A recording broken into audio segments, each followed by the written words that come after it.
زخمی زخمی ہے، سچ تو یہ ہے کہ پوری امت آج زخمی شچور ہے۔ آج فلسطین میں آنسو کم اور خون زیادہ بہہ رہا ہے۔ بچے گرائی جانے والی بلڈنگ سے باہر نکلتے ہیں، ہزاروں کی تعداد میں اپنے والدین کو تلاش کر رہے ہوتے ہیں، ان کے والدین اس دنیا میں نہیں ہوتے۔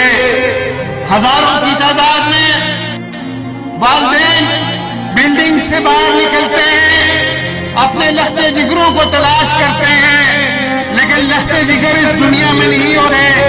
ایک لمحے کے لیے سوچیں، آپ کا بچہ تھوڑی دیر کے لیے آپ کی نظروں سے اوجھل ہو جاتا ہے تو انسان تڑپ اٹھتا ہے۔ اس امت کے لیے لڑنے والے ہمارے فلسطینی بھائی اپنی نسلوں کو اس امت میں قربان کر رہے ہیں۔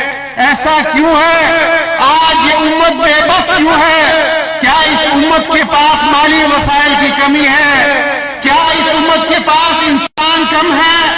کیا اس امت کے پاس جغرافیہ ٹھیک نہیں ہے؟ کیا اس امت کے پاس کوئی پانی کی کمی ہے؟ کیا اس امت کے پاس معدنیات نہیں ہے؟ نہیں نہیں، دنیا کی سب سے زیادہ معدنیات اللہ نے اس امت کو دی ہوئی ہے، سب سے زیادہ۔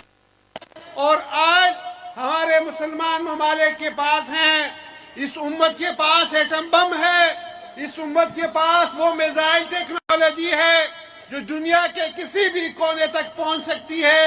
اس امت کے پاس لاکھوں کی تعداد میں فوج موجود ہے، 57 اسلامی ممالک ہیں، لیکن ایک ایسی نعمت ہے جو پوری امت جسے محروم ہے، اور وہ قیادت کی ہے کہ آج پوری دنیا کے مسلمانوں کے پاس ایک بھی ایسا قائد نہیں ہے جو رہبری کر سکے، جو قیادت کر سکے۔ جس خاندان کا بڑا فوت ہو جائے وہ خاندان رولتا ہے، جن بچوں کے سر پر سے باپ کا سایہ اٹھ جائے وہ بچے پوری دنیا میں رولتے ہیں۔ آج امت رول رہی ہے، اس کا سربراہ نہیں ہے، اس کی قیادت نہیں ہے۔ میرے بھائی اور دوستو، پوری دنیا کی امیدیں پاکستان سے ہیں۔